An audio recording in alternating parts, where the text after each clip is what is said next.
fico me sentindo machucada, sabe? Ferida, assim, porque eu não sabia disso tudo na época. Eu achava que era tudo normal. Ah, ela cortou meu períneo porque ela é médica, ela sabe o que ela tá fazendo. Ah, ele fez fechado assim porque ele é homem, ele sabe do que homem gosta, entendeu? Mas eu me sinto mal, assim, quando eu lembro de... E fico com raiva por ter me deixado passar por isso tudo, sabe? Né? Aí quando eu cheguei, eles me internaram e falaram que eu não ia poder me alimentar, nem tomar água, nem nada. E eu pensei, né? Ah, deve ser que isso é normal.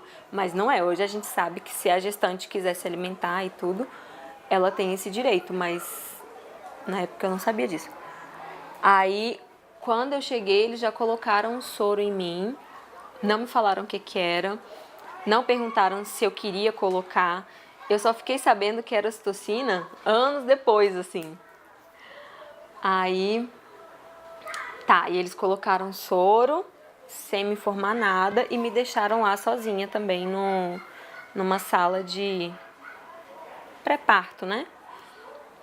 Aí lá eu fiquei sentindo dor sozinha, sem enfermeira, sem médico, sem informação, sem nada. E todas as vezes que eu chamava alguém, tipo, espera que na hora certa vai chegar um médico, entendeu? Aí tá, até que teve uma hora que eu não tava aguentando mais de dor e falei, vou fugir do hospital. E peguei o soro e comecei a andar, assim, nos corredores, falando que eu ia embora pra alguém me ajudar.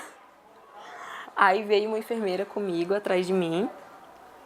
E assim, não faz isso, onde é que você tá indo? E eu, não, alguém vai me ajudar, alguém tem que fazer alguma coisa. E aí, no meio do caminho, a minha bolsa estourou e começou a sair um monte de sangue no corredor. E a cabeça da minha filha coroa, ela começou a sair. Aí eu falei pra enfermeira, aí ela abaixou assim e olhou. Falou, gente, a sua neném tá saindo, a gente tem que correr pra uma cama agora, senão ela vai cair no chão. Aí eu, então beleza, a gente saiu correndo pro pré-parto lá.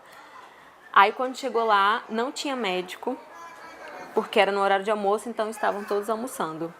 Aí chamaram uma médica que estava atendendo, acho que numa outra ala lá do hospital que não era no parto. Aí chamaram essa médica e ela foi lá para fazer meu parto. Quando chegou lá, ela falou assim, vai empurrando aí enquanto eu arrumo as coisas. Aí virou de costas e falou para eu ir empurrando, quando viesse a dor. Aí eu pensei, né, não vou empurrar não, senão a neném vai cair aqui no chão, vou esperar ela chegar na minha frente, aí eu empurro. Aí, enfim, parece que foi muito tranquilo, porque na hora que ela sentou na minha frente e eu comecei a empurrar, a neném já saiu. Aí depois que foi muito rápido, assim, depois que saiu, que ela começou a costurar, que eu fui entender, que eu fui saber o que aconteceu. Eu falei, ué, por que você tá costurando? Aí ela falou assim, não, eu tive que fazer um corte aqui, mas foi uma coisa pequena. Tá bom, né? Ela é médica, ela sabe o que tá fazendo. Primeiro, antes de falar de violência obstétrica, é bom a gente entender de que maneira, né, o cenário obstétrico brasileiro ele tá organizado. E aí tem uma história por trás disso, né? Na verdade, com a medicalização dos partos e nascimentos, a mulher ela perdeu a sua autonomia e o protagonismo, né, diante do ato de gerar e de parir. A gente sempre pensa assim, que a gente não sabe o que é melhor pra gente, que quem sabe é o médico, né? Tá, beleza, ela costurou e pra mim tava tudo ok, eu fui lá pra maternidade, fiquei com a minha filha e tal. Quando eu cheguei em casa, que eu fui ver um corte assim, enorme, que não é... que teve dificuldade pra fechar, entendeu? Aí, por causa desse corte que ela fez, eu tive que fazer uma outra cirurgia 2 meses depois, porque assim, eu não conseguia sentar, eu sentia muita dor, ficou aberto assim mesmo. Aí 2 meses depois eu fiz uma cirurgia reparadora, que foi uma plástica no períneo, né? Aí quando eu fui fazer essa cirurgia, foi num hospital particular, com um médico homem. Aí, assim, aí entra um outro caso, porque ele fez essa cirurgia, eu falo assim, com a cabeça de homem machista, entendeu? Aí ele costurou muito meu períneo, ficou completamente fechado. Fui fazer a cesárea. Quando eu cheguei na sala de cirurgia, o anestesista virou para mim e falou assim, eu vou te aplicar a anestesia RAC. Eu falei, não, eu não quero a RAC, eu escolhi a peridural. Ele virou para mim e falou, olha aqui, eu vou te mostrar as 2 agulhas, você vai ver, da RAC e da peridural. Olha a agulha da RAC, super fina, olha a agulha da peridural, 10 vezes mais grossa. Eu falei, não, eu quero a mais grossa, porque eu quero a peridural, porque eu penso no pós, na consequência, na causa que essa anestesia pode me passar no futuro. Então, eu preferi a peridural. Ele, muito bravo, resolveu aplicar a peridural, ele não queria. Tudo bem, aí ele aplicou, depois eu falei para ele, está doendo, está doendo. Ele falou assim, bem feito, você não quis aplicar a RAC, agora você aguenta. E várias vezes ele falava isso durante o parto. A coisa que eu mais lembro era dele falando isso para mim, olhando para mim e falando isso. Para mim, a violência obstétrica, ela começa com a falta de informação.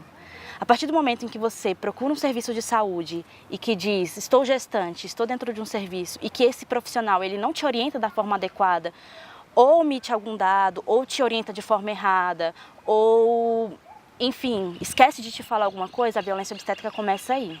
Se vocês perguntarem a respeito das experiências delas, muitas vezes elas vão falar que foi normal, que era aquilo mesmo. E quando elas descrevem o parto, você percebe o tanto de violência que elas viveram, e aí você se choca ao perceber, tipo, como ela não se inquietou com isso, como elas permitiram acontecer isso com elas, mas que elas não têm acesso à informação.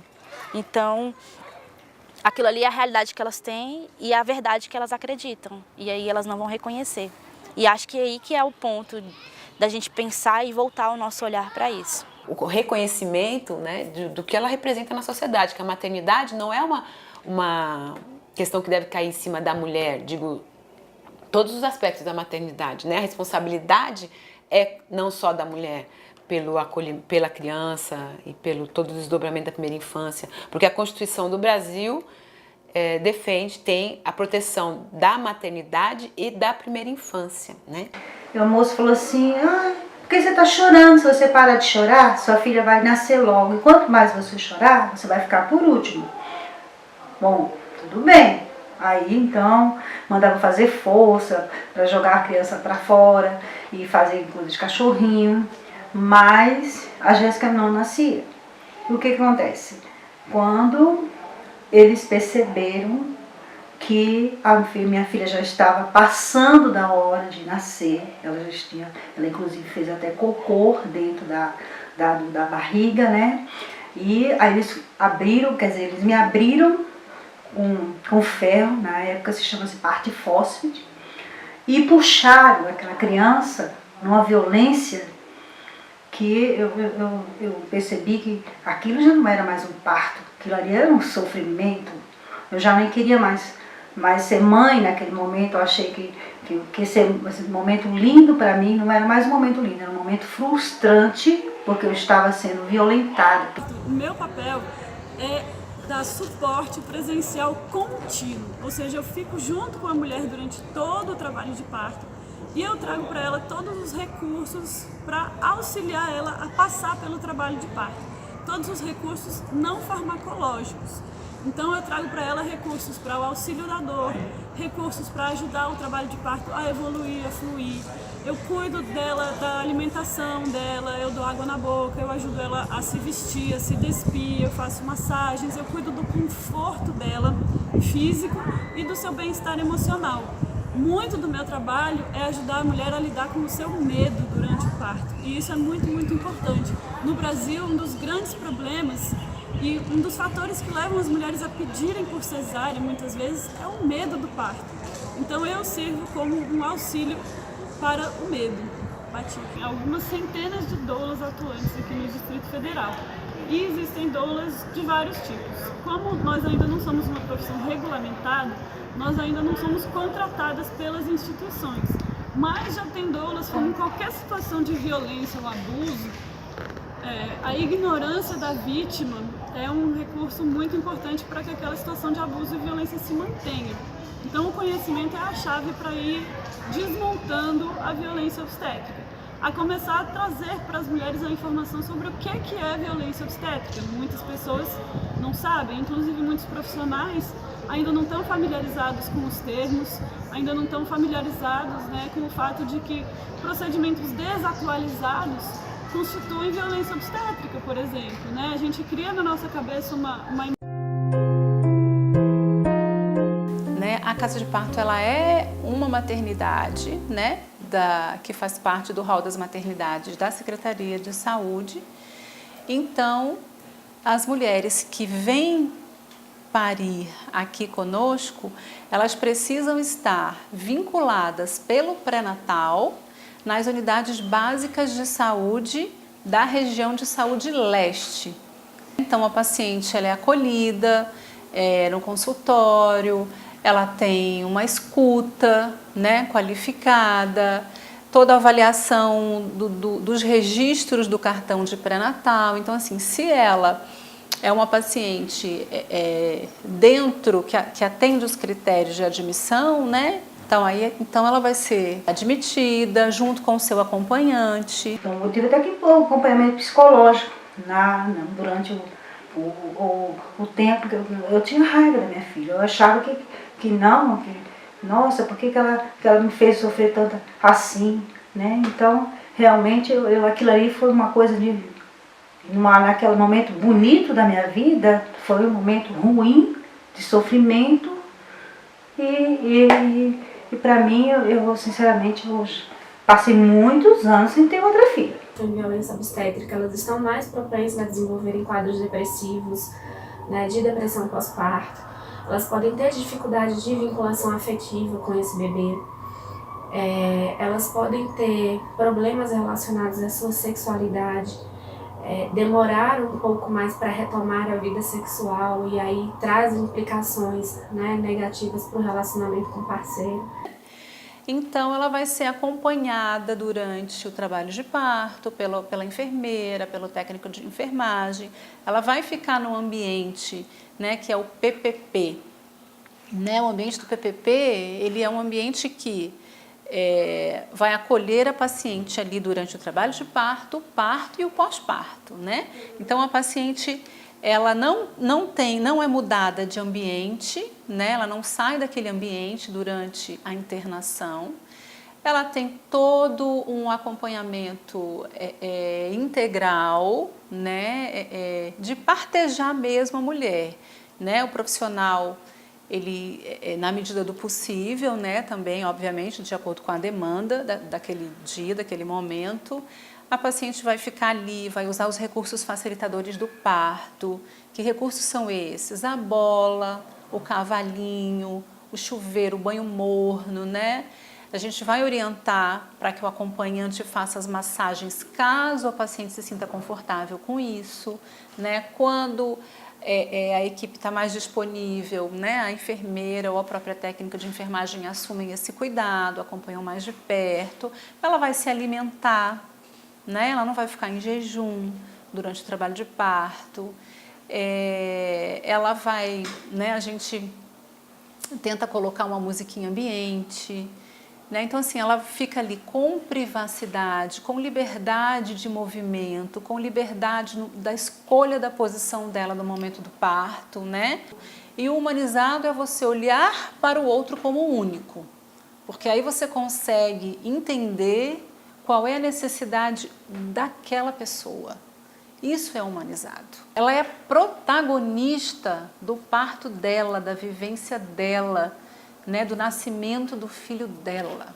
Ela é a protagonista, ela é a mulher, é a pessoa empoderada naquele momento e que vai construir a experiência dela, sem a interferência negativa, sem o impedimento, né, que pode sim ser levado por uma outra pessoa, né, que não é ali do núcleo dela, familiar dela, né? Que seria um profissional de saúde, quando ele restringe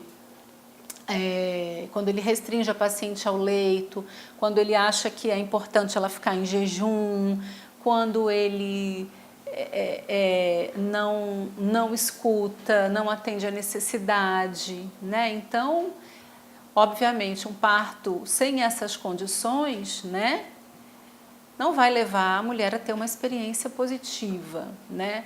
Como é bom, como é positivo, como é importante você ter aquela experiência, você lidar com essa questão do nascimento, né, como algo natural, como algo bom, como algo que foi prazeroso, independente da dor. O parto normal é bom, é o natural e é a melhor forma de trazer essa vida ao mundo.